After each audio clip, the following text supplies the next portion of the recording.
जय जय रघुवीर समर्थ.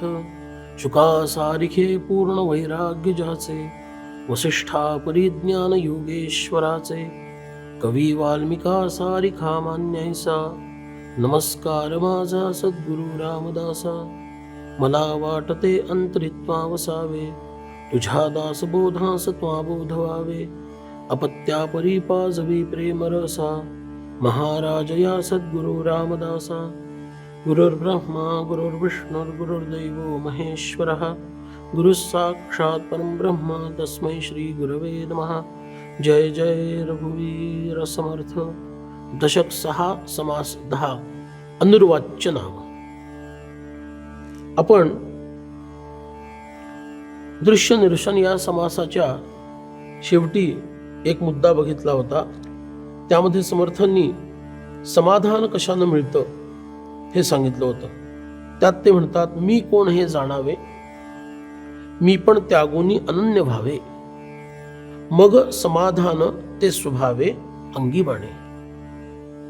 तर ते मी पण कसं शोधायचं हा मागच्या 9व्या समासामध्ये सारशोधनामध्ये समर्थांनी विचार मांडला आणि त्यामध्ये मीपणा कसा त्यागायचा हा उपदेश केला.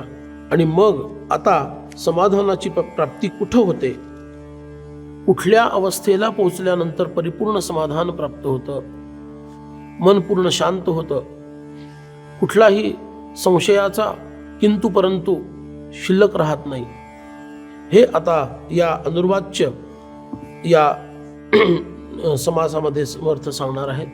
त्याची सुरुवातच आहे, कसा धागा बरोबर पुढं नेलाय बघा. समाधान पुसता काही, म्हणती बोली जे ऐसे नाही, तरी ते कैसे आहे सर्वही निरोपावे.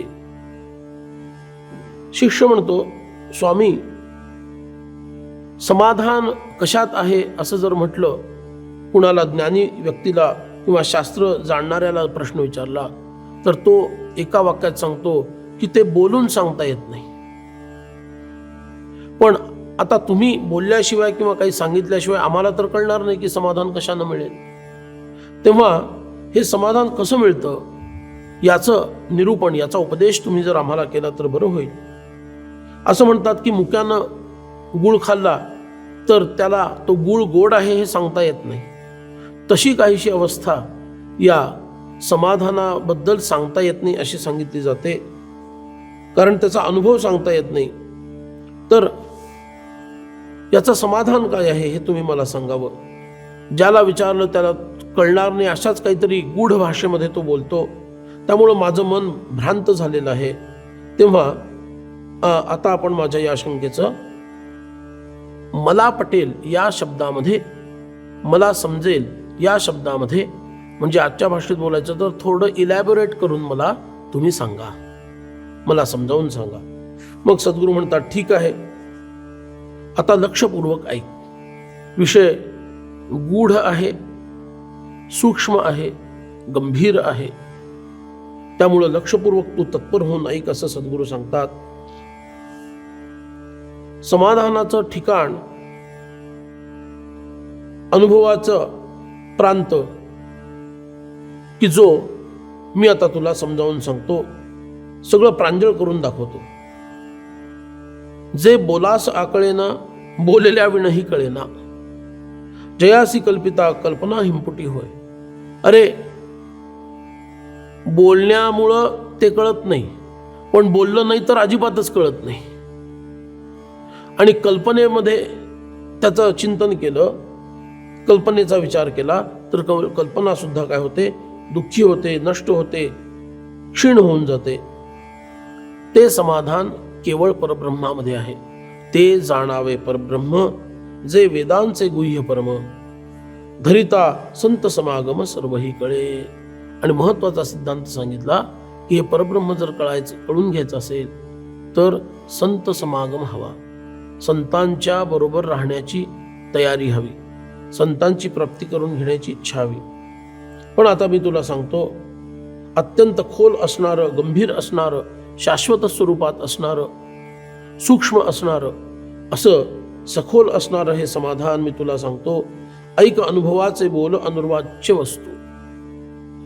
ज्ञानीजनांना जो अनुभव आलेला आहे, आणि समर्थ इथं स्वतःचाही अनुभव सांगतायत, त्याला अनुर्वाच्य असं म्हणतात. म्हणजे ज्याच्याबद्दल बोलता येत नाही, मनबुद्धी अगोचर, चारही वाणी परेहुनी परते, परावाणीच्याही पलीकडे जी परावाणी सर्वसामान्यांना तर ऐकूच येत नाही. पश्चंती वाणी आम्हाला समजत नाही, थोडीफार मध्यमा कळते, वैखरीपर्यंत आपला अधिकार आहे. 4 वाणींचा विचार आपण पूर्वीच बघितलाय. तर अनुर्वाच्य म्हणजे परेसारख्या सूक्ष्मातिसूक्ष्म वाणीला सुद्धा ज्याच्यापर्यंत पोहोचता येत नाही,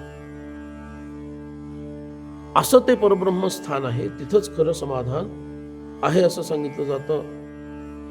आता काय गंमत आहे, समर्थ म्हणतात, अरे मला ते सांगायचं आहे ज्याच्याबद्दल काही सांगता येत नाही. गोडी एखाद्याला, गोड काय असतं, तर गोड असं असतं तसं असतं हे सांगून उपयोग नाही. त्याच्या जिभेवर गुळाचा कडा ठेवला की त्याला म्हणायचं ही जी चव आहे ना याला गोड म्हणतात. गोडी कळाया गुळ देणे, तसं हे आहे की त्याबद्दल सांगून ते कळत नाही. आणि हळूहळू सूक्ष्मातिसूक्ष्म पारमार्थिक अनुभूती येता येता येता येता त्या अनुभूती पार करत करत करत अंतिम अवस्थेला जेव्हा आपण पोहोचू, त्या अंतिम अनुभूतीपर्यंत पोहोचू, त्यानंतर ती अनुभूती यायचं बंद झाल्यानंतर परब्रह्माची स्थिती तुम्हाला प्राप्त होईल असं समर्थ सांगतात.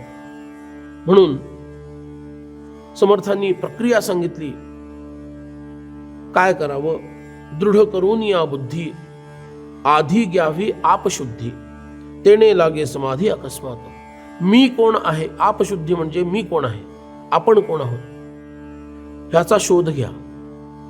ज्याला मी म्हणतो तो देह, इंद्रिय, प्राण, अंतःकरण या कशातही न सापडणारा असा जो आत्मा आहे, तोच मी आहे, याचा शोध घ्या असं समर्थ सांगतात.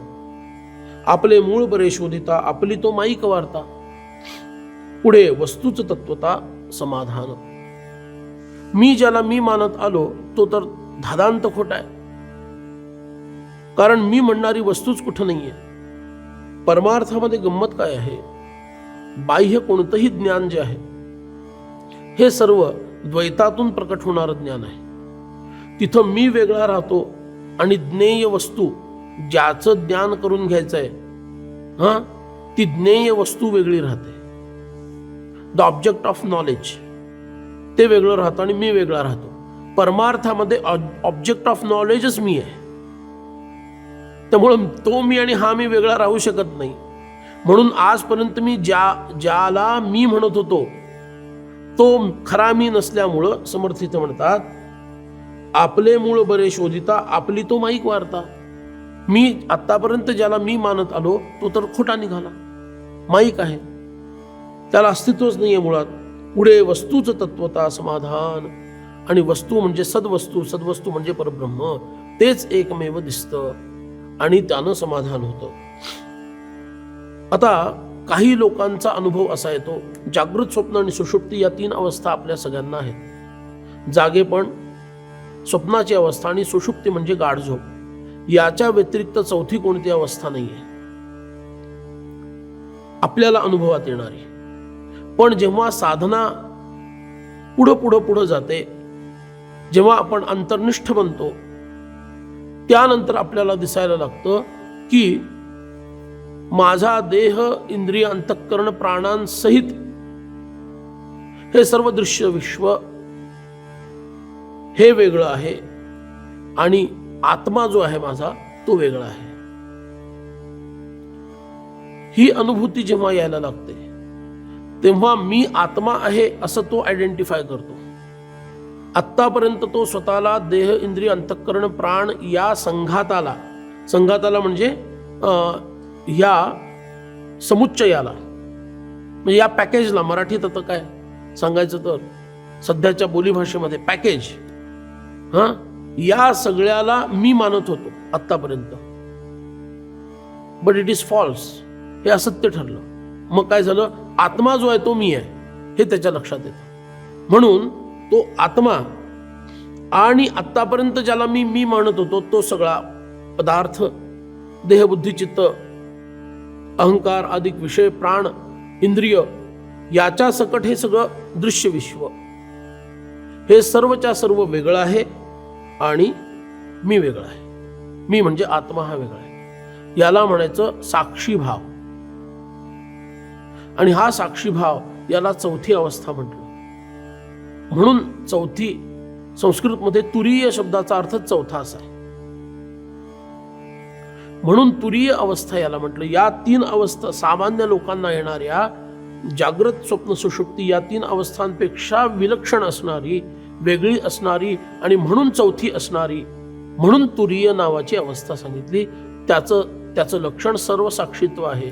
म्हणून सर्वसाक्षी इथं समर्थाने सांगितलं सर्वसाक्षी ते अवस्था, आत्मा तीहून परता अवस्थातीत. पण ही जरी सर्वसाक्षी अवस्था असली तरी सुद्धा त्याला आत्म्याचं परिपूर्ण ज्ञान झालेलं नाही. कारण तो उंबरठ्यावर पोचलाय पण अजून आत प्रवेश केलेला नाहीये. जो उंबरठ्याच्या बाहेरच आहे त्याला ही चौथी अवस्था प्राप्त नाहीये. तुमच्या आमच्यासारखे सामान्य जीव जागृत स्वप्न सुषुप्ती याच्यातच आहेत. पण जो अगदी साधना करत करत करत पुढं पुढं गेला आणि अगदी आता त्या आत्म्याच्या घरामध्ये प्रवेश करायचा आहे. एक मी समजायला सोपं जावं म्हणून सांगितलं, जणू काही आत्मा नावाची कोणतरी व्यक्ती आणि ती त्या घरात राहते असं समजा, आणि त्या महाद्वारातून प्रवेश करतो आणि तिथं उंबऱ्यावर आपण उभे आहे. तर त्या उंबऱ्यावर उभ्या असण्याच्या म्हणजे आत्म्याच्या अगदी जवळ पोहोचलेल्या स्थितीमध्ये सुद्धा अजून तो आत्म्यापाशी पोहोचलेला नाही. थोडं अंतर आहे. त्या ठिकाणी सर्वसाक्षी अशी अवस्था, तुरीय चौथी अवस्था त्याला प्राप्त होते, ज्याच्यामध्ये त्याला असं दिसतं की माझा देह अमुक करत आहे पण मी ते करत नाहीये, मी आत्मा आहे. माझा देह जागा आहे, माझा देह झोपलेला आहे, माझा देह स्वप्न पाहतोय, मी त्याच्यापासून वेगळा आहे. आणि ही सृष्टी तर आहेच ती वेगळी. ही जी अवस्था आहे त्याला म्हणायचं सर्वसाक्षिणी अवस्था. पण खरा आत्मा त्याच्याहूनही काय आहे, वेगळा आहे. मग काय होतं, पदार्थ ज्ञान जेव्हा सरे द्रष्टा द्रष्टेपणे नुरे ते समयी उतरे फुंज मीपणाचा. मी द्रष्टा आहे, मी पाहणारा आहे, आय एम द सियर, ही जेव्हा भूमिका नष्ट होते, संपून जाते आणि त्या पदार्थ ज्ञानापासून तो वेगळा होतो. म्हणजे त्रिपुटीचा लोप होतो. द्रष्टा, दृश्य आणि दर्शन ही त्रिपुटी सांगितली. द्रष्टा म्हणजे सियर, दृश्य म्हणजे ऑब्जेक्ट ऑफ व्हिजन, ज्याला पाहायचं आहे ती गोष्ट, the object to be seen. आणि दर्शन म्हणजे पाहण्याची क्रिया. जेव्हा द्रष्टाच राहणार नाही तेव्हा तो काय पाहणार, आणि तो काय पाहणार ते पाहण्याचंच राहिलं नाही तर तो ऑब्जेक्ट सुद्धा त्याच्यासाठी नष्ट झाला. कारण पाहण्याची वस्तूच आता त्याच्यासाठी लोप पावली, ती पाहण्याची वस्तू त्याची राहिली नाही. आणि म्हणून ही त्रिपुटी नष्ट होते. त्यामुळं फुंज मीपणाचा हा जो मीपणाचा भाव आहे, म्हणजे मी काहीतरी पाहतो, ही जी एक भावना आहे आतमध्ये, ती जी काही चेतना आतमध्ये आहे, तो जो एक डौल आहे आतमध्ये, तो सगळा काय होतो, नष्ट होतो. म्हणून जेथे मुराले मी पण तेची अनुभवाची खूण. जे मी पण नष्ट झालं ना, माझं मी पण संपलं, यालाच अनुभवाची खूण म्हटलेलं आहे. माझं मी पण संपलं याची सूक्ष्म जाणीव त्याच्या अंतःकरणामध्ये राहते. माझा मीपणा लोपला आहे अशी सूक्ष्म जाणीव, हा पण एक सूक्ष्मातिसूक्ष्म मीपणाच आहे. म्हणून अनुभव येतोय. जेथे मुराले मीपण तेची अनुभवाची खूण, अनुर्वाच्य समाधान या कारणे बोलीजे. ज्याला अनुभवाची खूण म्हणायची ती हीच. आणि म्हणून ते काय आहे, अनुर्वाच्य, त्याच्याबद्दल बोलता येत नाही. जेव्हा तुम्ही तद्रूपत्वापर्यंत पोहोचता त्यावेळेला तुम्ही ते काय आहे हे सांगू शकत नाही.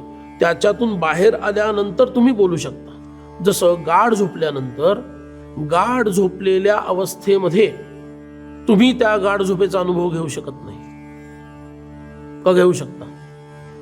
जर अनुभव घेत असाल तर ती गाढ झोप नाही. जेव्हा गाढ झोपेतून तुम्ही बाहेर येता तेव्हा तुमच्या लक्षात येतं की मी गाढ झोपलो होतो.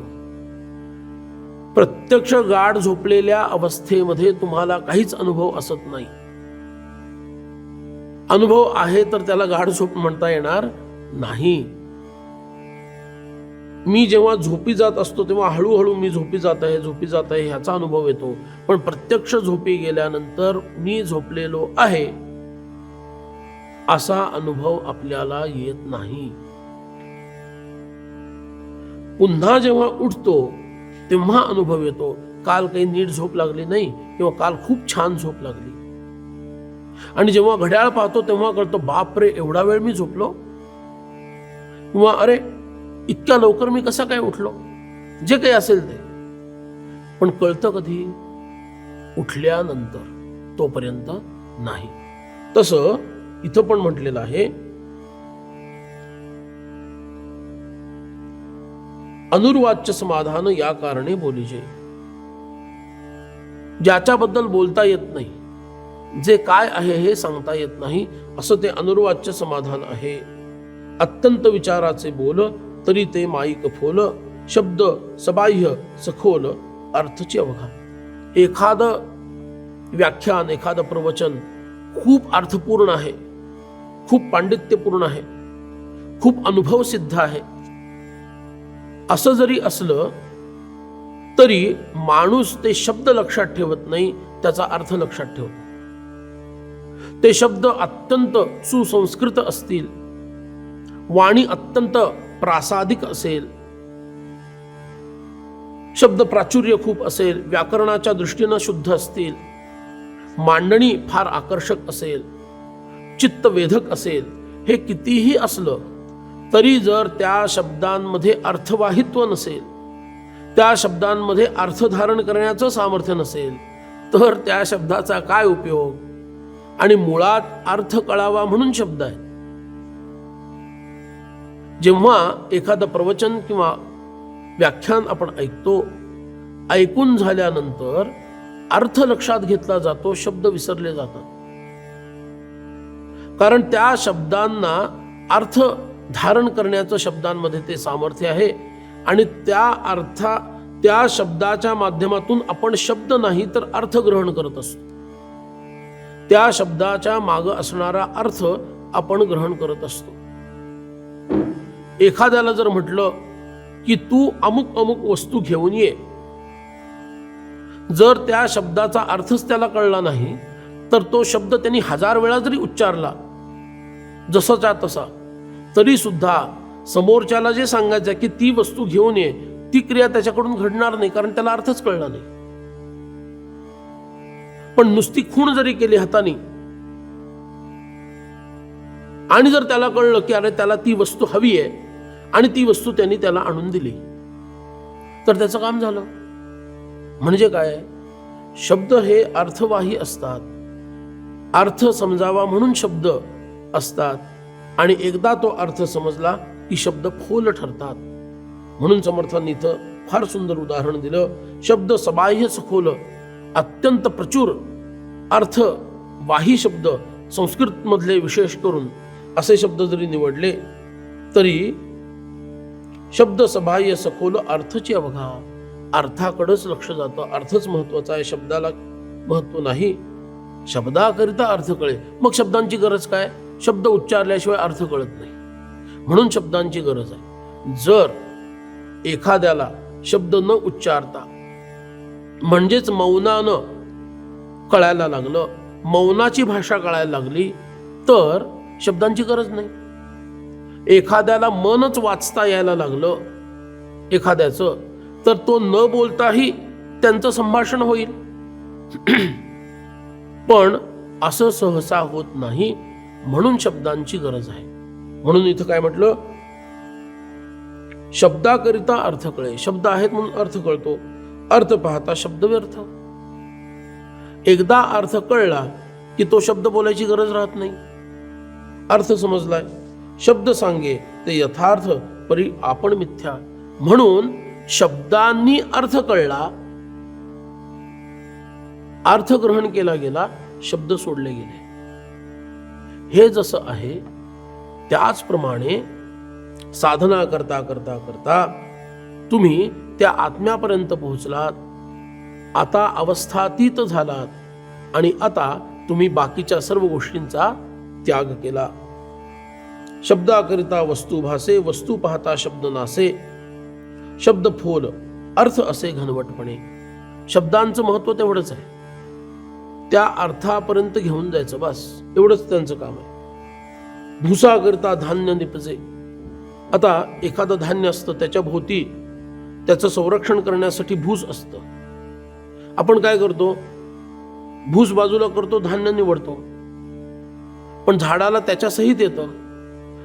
ते नसेल तर धान्य नष्ट होईल, धान्य खराब होईल.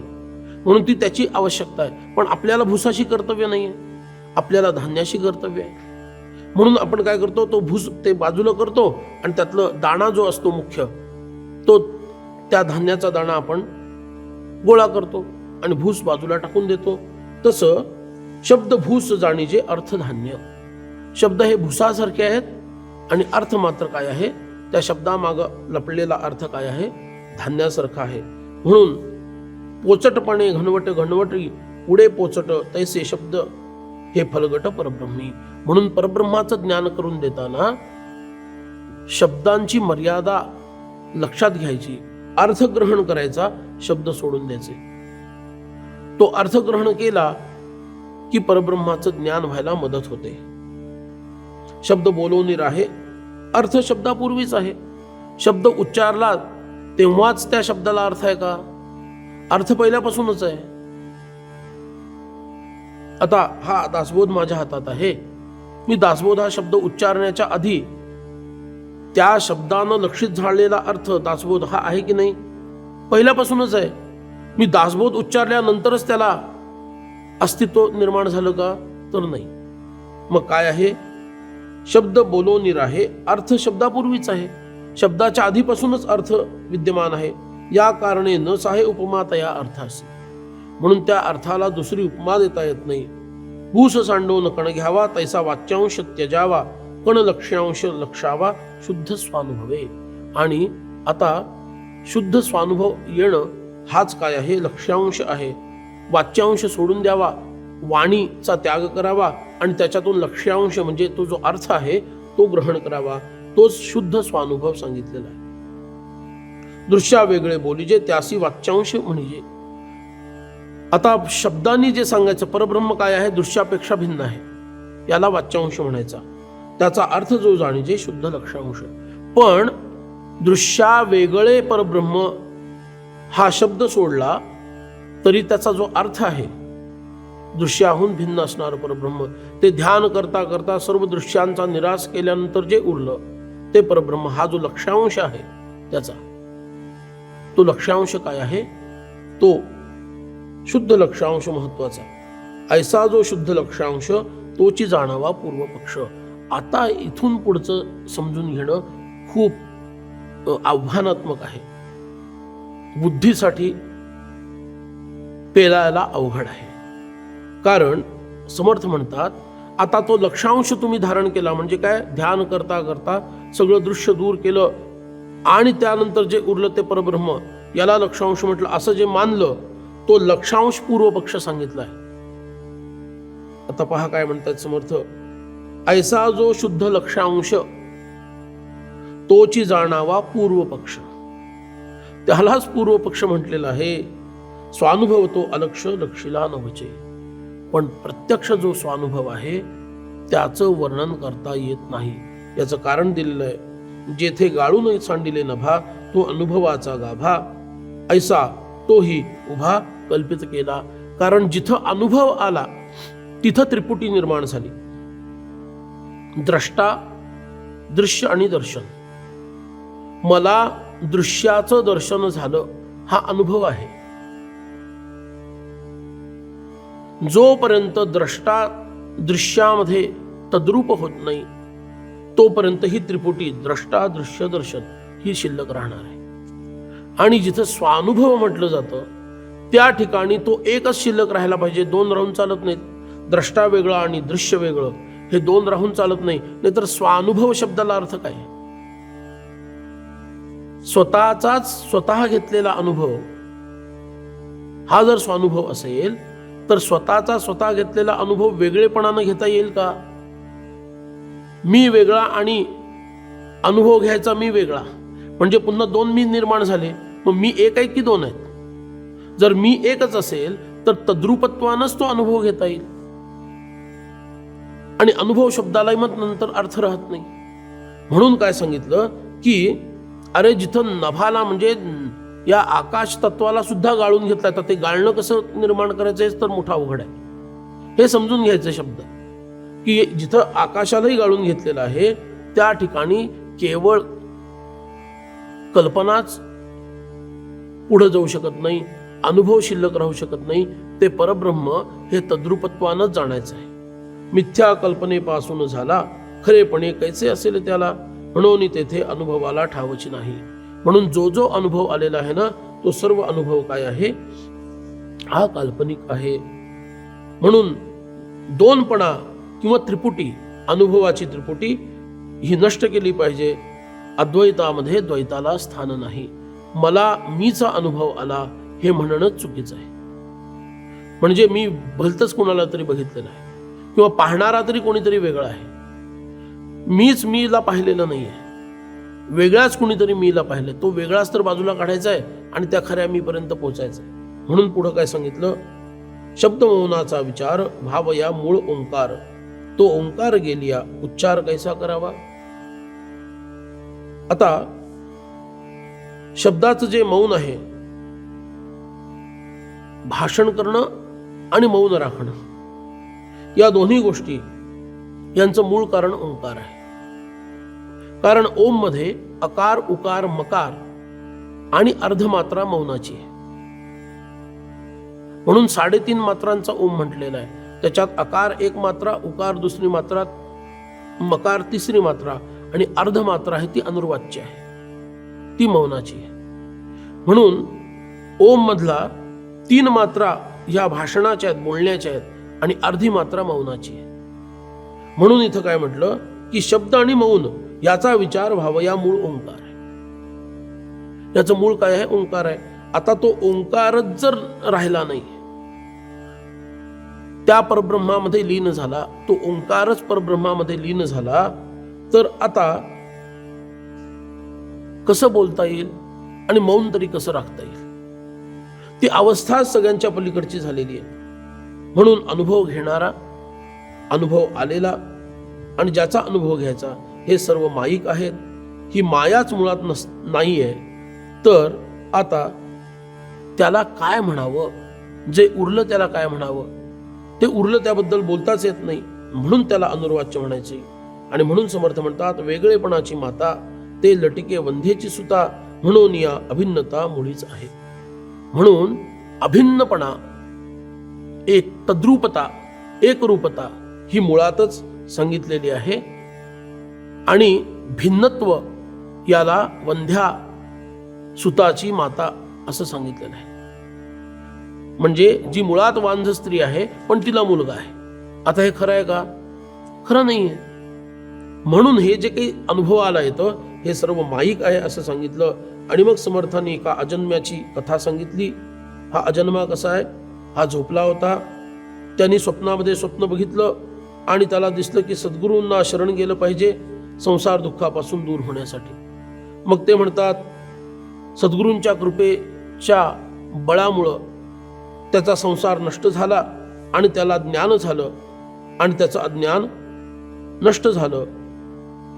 अज्ञान कसं शिल्लक राहील आणि त्याचा प्रभाव काय आहे ती तुके नाही झाले, नाही नाहीपणे निमाले, आहे नाही जाऊन उरले नसोन काही. बघा किती सूक्ष्म शास्त्र समर्थ इथे सांगतायत. आहे तितके नाही झाले. सद्गुरूंच्या कृपेनं काय झालं? जो संसार होता तो नष्ट झाला. बर, आता काहीच उरलं नाही म्हणावं तर शून्यत्व आहे. मग ते शून्यत्व बघणारा कोणतरी वेगळा आहे ना, त्यामुळे ते शून्यत्व पण आता शिल्लक राहिलं नाही.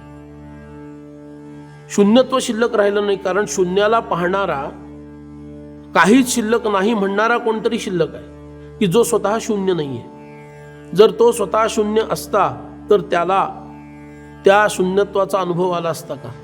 नसता. तो कोणीतरी भिन्न आहे, पाहणारा. काहीतरी आहे ते गेलं म्हणजे काय उरलं? काहीच नाही उरलं. काहीच नाही उरलं याला शून्य म्हटलं. आता त्या शून्याला पाहणारा स्वतंत्र कोणीतरी शिल्लक आहे, की जो ह्याच्यापेक्षा भिन्न आहे. मग हा पाहणारा कोण आहे? त्यामुळं शून्यत्व सुद्धा अंतिम सत्य नाही. शून्यत्व सुद्धा निघून गेलं. आता जे उरलं ते बोलण्यासाठी तिथं कोणीच शिल्लक नाहीये. आता अनुभव घेण्यासाठी कोणीच शिल्लक नाहीये. आणि म्हणून त्याला काय म्हटलं की आहे नाही जाऊन उरले नसोन काही. काहीच नाही म्हणता म्हणता एक शिल्लक राहिलं, त्यालाच म्हटलं परब्रह्म. ते काय आहे? शून्यत्वातीत शुद्ध ज्ञान. इथं शून्याच्या पलीकडे असणारं हे परमशुद्ध असं ज्ञान आहे. तेने झाले समाधान. आणि ह्या ठिकाणी पोहोचल्यानंतर जी मूळ शंका होती, समाधान कशानं मिळतं, ते समाधान इथं मिळतं. तेने झाले समाधान, ऐक्य रूपे अभिन्न सहज स्थिती. त्या ऐक्यत्वाची धारणा झाली, एकरूपता आली आणि ती सहज स्थिती प्राप्त झाली. काय झालं नेमकं बघा. तो ध्यान करत करत करत करत गेला, आत्म्याच्या अगदी जवळ जाऊन पोहोचला. त्याच्या लक्षात आलं हे ब्रह्मांड नावाची काही गोष्टच नाहीये, सगळं नष्ट झालं. मग काय उरलं? महाशून्य उरलं. पण हे शून्य पाहणारा शिल्लक आहे, तो या शून्यापेक्षा वेगळा आहे. आणि म्हणून त्याला शून्याचा अनुभव येत आहे. त्यालाच नाही पण असं म्हटलं, त्यालाच अभाव असं म्हटलं.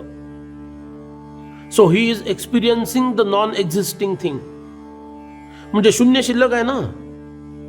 मग शून्य पाहणारा शून्यापेक्षा वेगळा कोणीतरी शिल्लक आहे, म्हणजे द्वैत आहेच की नाही. शून्य आणि शून्याला पाहणारा, शून्य द्रष्टा, की जो शून्याहून भिन्न आहे. मग आता हा अनुभव पण जायला हवा. म्हणून तो त्याच्याही आतमध्ये शिरला, म्हणजे त्या अवकाशामध्ये शिरला चेतनेनं. आणि काय झाला? तद्रूप झाला. जो तद्रूप झाला त्यालाच परब्रह्म असं म्हटलेलं आहे. आता पाहणाराच शिल्लक राहिला नाही. पाहणाराच कोणी शिल्लक नाहीये, तर पाहिलं गेलेलंही नाही आणि पाहण्याची क्रिया सुद्धा नाही. त्यालाच म्हटलं ऐक्य रूपे अभिन्न. तेच ऐक्याचं ज्ञान आहे, त्यालाच अद्वैत निरूपण म्हटलेलं आहे. शिष्य म्हणाला, गुरुदेव मला हे काही कळलं नाही, तुम्ही जे काही सांगितलं ते खरंच अवघड विषय आहे, गहन विषय आहे, याची वारंवार आवृत्ती करणं गरजेचं आहे. तो म्हणतो मला काही कळलं नाही तुम्ही काय बोलता ते. तव शिष्य विनविले, जी हे आता निरोपिले ते पाहिजे बोलिले मागुते स्वामी. तुम्ही काय बोललात मला पुन्हा एकदा सांगाल का? नीट कळलं नाही. कोण हा अजन्मा? त्यांनी कुठलं स्वप्न बघितलं आणि कोण सद्गुरू, कसे आले, काय आले, मला काही कळलं नाहीये, मला जरा नीट समजावून सांगा. असं म्हटल्यानंतर त्यांनी सांगितलं, बाबा रे, तो अजन्मा तूच आहेस. तो अजन्मा कोण आहे? तूच आहेस. अजन्मा तो सांग कोण? असं म्हटल्यानंतर समर्थांनी उत्तर दिलं, ऐक शिष्या सावधान, अजन्मा तो तूची जाण. तो अजन्मा तूच आहेस बाबा, दुसरा कोणी नाहीये. तुवा देखील स्वप्नी स्वप्न, तोही आता सांगतो. स्वप्नी स्वप्नाचा विचारतो, तू जाण हा संसार, येथे तुवा सारासार विचार केला. तुला काय झालं सांगतो. समर्थ म्हणाले, हा अजन्मा, याला आत्मा असं म्हटलं. तो म्हणे झोपला. फार सुंदर दृष्टांत आहे. हा आत्मा झोपला. आत्मा म्हणजे ज्याला मी म्हणतो तो झोपी गेला. त्याला काय दिसलं? त्याला स्वप्न पडलं. हा झोपला, झोपल्यानंतर त्याला स्वप्न पडलं. पण स्वप्न काय गमतीशीर पडलं बघा. स्वप्न त्याला असं पडलं की मी झोपलेलो आहे. पुन्हा सांगतो, हा जो कोणी आहे तो झोपला. झोपल्यानंतर त्याला स्वप्न पडलं. स्वप्न काय पडलं? मी झोपलेलो आहे आणि झोपलेल्या स्थितीमध्ये मला एक स्वप्न पडलेलं आहे, असं स्वप्न ह्याला पडलं. त्या स्वप्नामध्ये पडलेलं स्वप्न म्हणजे हा संसार आहे. समर्थांनी सांगितलं त्या स्वप्नामध्ये पडलेलं स्वप्न काय आहे, तो हा संसार आहे. मग काय झालं, तो संसार दुःखानं दुखवला, त्रिविध तापे पोळला असा तो झाला. स्वप्नामध्ये त्याला दिसलं आणि त्याच्या लक्षात आलं, अरे नाही, सद्गुरूंना शरण जायला हवं. सद्गुरूंना शरण गेल्याखेरीज या दुःखापासून आपली निवृत्ती होणार नाही. म्हणून त्या स्वप्नामध्ये तो सद्गुरूंना शरण गेला. सद्गुरूंनी त्याला उपदेश केला. त्या उपदेशानुसार त्यांनी साधना केली, सद्गुरूंची सेवा केली आणि त्यामुळं काय झालं, तो सगळा संसार, स्वप्नरूपी संसार नष्ट झाला आणि तो जागा झाला. पण कुठं जागा झाला? स्वप्नात मध्ये जागा झाला. तो स्वप्नामध्ये स्वप्न पाहत होता, आता तो स्वप्नामध्ये जागा झाला. म्हणजे खरा जागा झालाय का? नाही झाला. तो स्वप्नामध्ये झोपलेला असताना स्वप्न पाहिलं की मी स्वप्न पाहत आहे आणि ते स्वप्न त्याचं मोडलं आणि तो स्वप्नामध्ये जागा झाला, पण मुळात जागा झालेला नाही. तेच समर्थ सांगतायत, तुझं वाटे हे जागृती, मज झाली अनुभव प्राप्ती. मी ब्रह्म पाहिलं म्हणजे तो जागा झाला. पण कुठं जागा झाला? स्वप्नामध्ये जागा झाला. म्हणजे मुळात तो अजून स्वप्नच पाहतोय. फक्त फरक काय झाला, स्वप्नामध्ये तो स्वप्न पाहत होता, आता स्वप्नामध्ये तो जागा झालेला आहे. मुळात तो जागा झालेलाच नाहीये. म्हणून जोपर्यंत अनुभव आहे तोपर्यंत त्याचं स्वप्न अजून टिकून आहे. फरक एवढाच आहे, आधी स्वप्नातलं स्वप्न पाहत होता, आता स्वप्नामध्ये जागा झालेला आहे. ती अनुभवाची प्राप्ती आहे. पुन्हा सांगतो, तुझं वाटे हे जागृती, मज झाली अनुभव प्राप्ती. या नाव केवळ भ्रांती फिटलीच नाही का? तो अजून स्वप्नातच आहे ना. हा, स्वप्नामध्ये झोपला होता, आता स्वप्नात जागा झाला, एवढाच फरक आहे. पण जागा स्वप्नात झाला हे विसरायचं नाही. आणि म्हणून जोपर्यंत अनुभव आहे तोपर्यंत तो जागा झालेला नाही. आता जेव्हा तो जागा होईल तेव्हा तो स्वप्नात जागा झालेला सुद्धा भ्रमच होता हे त्याच्या लक्षात येईल. आणि त्या संदर्भात समर्थ म्हणतात, अनुभवी विराला. मला परब्रह्म दिसलं, हा जो अनुभव आहे तो सुद्धा अनुभव त्याचा काय झाला, विरून गेला. अनुभवे विण अनुभव आला. आणि आता हा अनुभव आला की मला अनुभव नाहीये. हाही स्वप्नीचा चैला नाहीस बापा. मला अनुभव संपला, हा सुद्धा अनुभवच आहे ना. हो, माझा अनुभव संपला असं म्हणणं हा सुद्धा अनुभवच आहे. म्हणून त्याच्याही बाहेर त्याला यावं लागेल. जागा झाली स्वप्न उर्मी, स्वप्नी म्हणसी अजन्मा तो मी. जागेपणे स्वप्न उर्मी गेलीच नाही. स्वप्नातल्या जागा झालेल्याला आठवायला लागलं की मी स्वप्न बघत होतो. स्वप्नात स्वप्न पाहणारा त्याला स्वप्नामध्ये मी जागा झालो हे लक्षात आलं आणि त्या स्वप्नातल्या जागेपणी मी स्वप्न पाहिलं होतं असं त्याला वाटलं. म्हणजे मुळात तो अजून जागा झालाच नाही. जोपर्यंत अनुभव आहे तोपर्यंत तो जागा झाला नाही. स्वप्नी वाटे जागेपण तैसी अनुभवाची खूण. म्हणून सिद्धांत काय आहे, स्वप्नामध्ये मी जागा आहे असं वाटणं ही अनुभवाची खूण आहे. आली परिते सत्य स्वप्न भ्रमरूप. हे जरी असलं तरी खरं बोलायचं तर ते स्वप्नच आहे. आणि म्हणून जागृती या पहिलीकडे, खरी जागृती, खरं जागं होणं याच्या पलीकडे आहे. ते सांगणे केवी घडे, हे सांगता येत नाही, त्याच्याबद्दल बोलता येत नाही. जेथे धारणाची मोडे विवेकाची. जिथं विवेकच शिल्लक राहत नाही त्याच्याबद्दल बोलायचं काय? विवेक कशाला म्हणतात की परस्पर व्यावृत्त्या, शास्त्रांची व्यावृत्ती करून करून वस्तुनिश्चय करणे याला विवेक म्हणतात. किंवा प्रकृती आणि पुरुष यांच्यातील भेदज्ञान, हे दोन भिन्न आहेत, हे ज्ञान प्राप्त होणं याला विवेक म्हणतात. आता जिथं दोन्ही उरलंच नाही, जिथं अनुभवच उरला नाही, त्याला कुठला विवेक राहिला आणि काय शिल्लक राहिलं? म्हणून सगळ्यांच्या पलीकडे तो जातो. धारणाच म्हणून गेली. म्हणून ते समाधान बोलिताची नये ऐसे जाण. म्हणून या समाधानाबद्दल बोलता येत नाही असं सांगितलं जातं. निशब्दाची ऐसी खूण ओळखावी. त्या निशब्दाची खूण ही अशी आहे, ऐसे आहे समाधान बोलताची नये जाण, इतुकेन बाणली खूण निशब्दाची. अशा प्रकारे समर्थांनी अत्यंत महत्वाचा असणारा कळायला थोडा अवघड असणारा हा समास अनुर्वाच्य या नावानं आपल्या समोर ठेवलेला आहे. ज्ञानीजनांनी याचं चिंतन अवश्य करावं. बघा, ज्याच्याबद्दल बोलता येत नाही त्याच्याबद्दल एवढं बोलावं लागतं. अनुर्वाच्य नाव आहे, ज्याच्याबद्दल बोलता येत नाही, आता त्याच्याबद्दल बोलता येत नाही म्हणून एवढं सगळं बोलावं लागतं. म्हणून अशा प्रकारे याचं आपण चिंतन पाहिलं. मी अगदी काही विशिष्ट गतीनं हा समाज घेतलेला आहे. हा कदाचित तुम्हाला एकदा ऐकून लक्षात येणार नाही, गोंधळल्यासारखं होण्याची संभावना आहे हे मी जाणतो. तरी काही शंका असतील तर आपण प्रश्न विचारू शकता, पुन्हा पुन्हा याचं श्रवण करू शकता या व्हिडिओचं. आणि 2 ते 3दा हा ऐकून जर काही तुम्हाला लक्षात आलं नाही तर मात्र अवश्य याबद्दल प्रश्न विचारावे. जय जय रघुवीर समर्थ.